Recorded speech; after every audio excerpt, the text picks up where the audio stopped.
அத்தனை மொழியிலும். Hey guys வணக்கம். நீங்கள் பார்த்துட்டு இருக்கிறது இன்ஸ்டாக் தமிழ். இப்போ நீங்கள் ஸ்க்ரீனில் பார்த்துட்டு இருக்க இந்த வீடியோ பார்த்தீங்கன்னா இன்ஸ்டாகிராமில் ரொம்பவே ட்ரெண்டிங்காக போயிட்டு இருக்கு. இந்த வீடியோ எப்படி எடிட் பண்ணுறதுன்னு டீட்டெயிலாக பார்க்க போகிறோம். அதுக்கு முன்னாடி சேனலை மறக்காம சப்ஸ்கிரைப் பண்ணுங்கள். சப்ஸ்கிரைப் பண்ணிட்டு கூட இருக்க பெல் ஐக்கனை கிளிக் பண்ணி செட் பண்ணி வச்சிங்கன்னா நம்ம சேனல் போடக்கூடிய வீடியோஸில் உங்களுக்கு தவறாமல் நோட்டிஃபிகேஷனில் கிடைக்கும். ஓகே, வீடியோக்குள்ளே போகலாம். ஃபர்ஸ்ட் பார்த்தீங்க அப்படின்னா உங்களோட ஃபோனில் வந்து அலைட் மோஷன் அப்படிங்கிற இந்த ஒரு ஆப்பை வந்து ப்ளே ஸ்டோர் டவுன்லோட் பண்ணிக்கோங்க. அதுக்கப்புறமா இந்த QR கோட ஸ்க்ரீன்ஷாட் எடுத்து வச்சுக்கோங்க. அதுக்கப்புறமா வந்து குரோம் ஓப்பன் பண்ணி மேலே இந்த சர்ச் பக்கத்தில் பார்த்தீங்கன்னா ஒரு கேமரா ஐக்கான் இருக்கும். அதை கிளிக் பண்ணிங்க அப்படின்னா உங்கள் ஃபோனில் கேலரி ஓப்பன் ஆகும். அதில் இந்த QR கோடை வந்து ஸ்கேன் பண்ணிக்கோங்க. இப்போ நான் செலக்ட் பண்ணோம் அப்படின்னா ஸ்கேன் பண்ணி ஒரு லிங்க் வந்து மேலே காமிக்கும். அதை டச் பண்ணுங்கள். டச் பண்ணிங்க அப்படின்னா டேரெக்டாக ரீலோட் ஆகி அந்த ப்ராஜெக்ட் பார்த்தீங்கன்னா உங்கள் அலைட் மோஷன் ஆப்பில் வந்து ஓப்பன் ஆகி இந்த மாதிரி இம்போர்ட் அப்படின்னு கேட்கும். ஓகேவா? இப்போது இந்த இம்போர்ட் அப்படிங்கிற ஆப்ஷனை கிளிக் பண்ணிங்க அப்படின்னா இந்த மாதிரி இம்போர்ட்டிங் அப்படின்னு லோட் ஆகும். ஸோ லோட் ஆகி ப்ராஜெக்ட்டுக்குள்ளாடி போயிடும். ஓகேவா? நெக்ஸ்ட்டு ஆட்டோமேட்டிக்காகவே உங்கள் ப்ராஜெக்ட் இந்த மாதிரி ஓப்பன் ஆகும். மேலே இப்போ நெக்ஸ்ட் அப்படிங்கிற பட்டன் இருக்கும். அதை கிளிக் பண்ணுங்கள். இப்போ இந்த மாதிரி பாப்பப் இருக்கும். அதில் second option continue to time line அப்படிங்கிற ஆப்ஷனை கிளிக் பண்ணிங்க அப்படின்னா உங்கள் ப்ராஜெக்ட்டோட அலைன்மெண்ட் வந்து இந்த மாதிரி ஓப்பன் ஆகும். ஓகேவா? ஸோ இதில் வந்து நம்ம அந்த பர்சனோட வேற ஒரு பர்சனோட ஃபோட்டோ இருக்கும். அதை மாற்றி நம்ம ஃபோட்டோவை மாற்றணும். அது மட்டும்தான் நம்மளோட வேலை.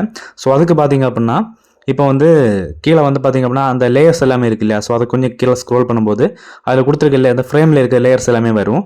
ஸோ அதில் வந்து ஒரு பையனோட ஃபோட்டோ இருக்கும். ஓகேவா? ஸோ அந்த ஃபோட்டோ மட்டும் ஜஸ்ட் கிளிக் பண்ணிவிட்டு கலர் அண்ட் ஃபில் அப்படிங்கிற ஆப்ஷனை கிளிக் பண்ணிங்க அப்படின்னா இந்த மாதிரி சென்டரில் வந்து ஒரு ஃபைலோட நேம் இருக்கும். அதை ஜஸ்ட் கிளிக் பண்ணிங்க அப்படின்னா உங்கள் ஃபோனில் கேலரி ஓப்பன் ஆகும். இதில் நல்ல ஒரு ஃபோட்டோவை பேக்ரவுண்ட் ரிமூவ் பண்ணி ரெடி பண்ணி வச்சுக்கோங்க. ஸோ அதை செலக்ட் பண்ணிவிட்டு மேலே இருக்க ப்ளஸ் ஐக்கனை கிளிக் பண்ணிங்க அப்படின்னா அந்த இடத்துல உங்கள் ஃபோட்டோ வந்து ரீப்ளேஸ் ஆயிரும். ஓகேவா? ஸோ அதே மாதிரி பார்த்தீங்க அப்படின்னா நெக்ஸ்ட் ஃப்ரேம் கொஞ்சம் நம்ம இப்போது ஸ்வைப் பண்ணிக்கலாம். ஸோ டைம் லைனை ஸ்வைப் பண்ணும்போது ஸோ அடுத்த ஃப்ரேம் வரும். அடுத்த ஃப்ரேமில் அடுத்த பையனோட ஃபோட்டோ வரும்போது அதே மாதிரி அந்த பையனோட ஃபோட்டோ லேயரை கிளிக் பண்ணிவிட்டு இப்போவும் அந்த கலர் அண்ட் ஃபில் அப்படிங்கிற ஆப்ஷனை கிளிக் பண்ணிங்க அப்படின்னா இந்த பேஜில் அந்த ஃபைல் நேம் இருக்கும். அதை கிளிக் பண்ணி அடுத்த ஃபோட்டோவை வந்து ஆட் பண்ணிக்கோங்க. ஸோ பார்த்தீங்கன்னா ஒரே ஃபோட்டோவாக இருந்தாலும் பிரச்சனை இல்லை. ஆட் பண்ணிவிட்டு இதே மாதிரி பார்த்தீங்க அப்படின்னா அந்த டைம் லைனை ஸ்வைப் பண்ண ஒவ்வொரு லேயர்லையும் ஒவ்வொரு ஃபோட்டோ இருக்கும். எல்லாத்தையுமே இந்த மாதிரி ரீப்ளேஸ் பண்ணி உங்கள் ஃபோட்டோவை மாற்றிக்கோங்க. இல்லைனா உங்களுக்கு பிடிச்ச ஃபோட்டோவை மாற்றிக்கோங்க. மாற்றிட்டு லாஸ்ட்டில் இப்போ நான் காமிக்கிறேன் பாருங்கள். இப்போ நான் ஆல்மோஸ்ட் எல்லாத்தையும் முடிச்சுட்டு சென்டரில் ரைட் சைடில் வந்து ஒரு பாக்ஸ் ஐக்கான் இருக்கும். அதை கிளிக் பண்ணி மூணாவது கேமரா ஐக்கான் இருக்கும் பாருங்கள். அதை ஆன் பண்ணிக்கோங்க. ஆன் பண்ணிங்கன்னா உங்கள் வீடியோ லேயர் இந்த மாதிரி காமிக்கும். ஓகேவா? ஸோ இந்த வீடியோ எடிட் பண்ணுறதுக்கு உங்கள் ஃபோட்டோ நல்ல குவாலிட்டியில் இருக்கணும். அதே டைமில் வந்து பேக்ரவுண்டை ரிமூவ் பண்ணி நீட்டாக வச்சுக்கோங்க. அப்போ தான் இந்த வீடியோக்கு ஏற்ற மாதிரி உங்கள் ஃபோட்டோ மெர்ஜ் ஆகும். ஓகேவா? ஸோ அடுத்த ஸ்டெப்பு பார்த்தீங்க அப்படின்னா நம்ம வீடியோவை இனி எக்ஸ்போர்ட் பண்ணுறது தான். மேலே பார்த்தீங்க அப்படின்னா அந்த செட்டிங்ஸ் ஐக்கான் பக்கத்தில் ஒரு ஆப்ஷன் இருக்கும். அதை கிளிக் பண்ணிங்க அப்படின்னா இந்த மாதிரி பேஜ் வரும். ஸோ இந்த ஆப்பில் நம்ம டவுன்லோட் பண்ணணும், அதாவது எக்ஸ்போர்ட் பண்ணணும் அப்படின்னா வித் வாட்டர் மார்க்கோட நீங்கள் வந்து 3 தடவை அதாவது விளம்பரம் பார்க்கணும். ஓகேவா?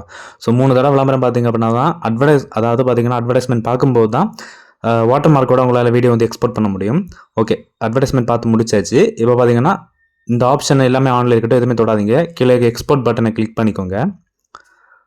ஸோ எக்ஸ்போர்ட் பட்டனை கிளிக் பண்ணிங்கன்னா எகெயின் அட்வர்டைஸ்மெண்ட் ப்ளே ஆகும். ஸோ அதை ஸ்கிப் பண்ணியிருக்கேன். அதுக்கப்புறமா இந்த வீடியோ இந்த மாதிரி வந்து உங்களுக்கு எக்ஸ்போர்ட் ஆகும். எக்ஸ்போர்ட் ஆகி முடிச்சதுக்கப்புறமா நீங்கள் சேவ் பண்ணிங்க அப்படின்னா கேலரியில் சேவ் ஆயிரும். ஓகேவா?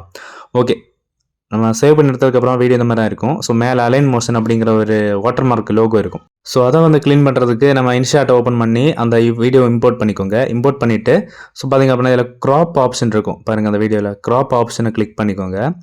கிளிக் பண்ணிவிட்டு இதில் மூவி ரேஷியோ இருக்கும் பாருங்கள், 2:35:1 அப்படிங்கிறது. அதை கிளிக் பண்ணிங்க அப்படின்னா அந்த அலைன் மோஷன் அப்படிங்கிற வாட்டர் மார்க் வந்து போயிடும், அதாவது கிராப் ஆகி போயிடும். ஸோ இந்த வீடியோ பார்க்கும்போது உங்களுக்கு ஒரு மூவி பார்க்குற ஒரு ஃபீல் வந்து கிடைக்கும். ஓகேவா? நெக்ஸ்ட் இன்ஸ்டாட்டோட வாட்டர் மார்க்கை ஈஸியாக நெட் ஆஃப் பண்ணிவிட்டு நம்ம வந்து ரிமூவ் பண்ணிக்கலாம். ரிமூவ் பண்ணிவிட்டு வீடியோ எக்ஸ்போர்ட் பண்ணிங்க அப்படின்னா நீட்டாக இருக்கும். ஓகேவா?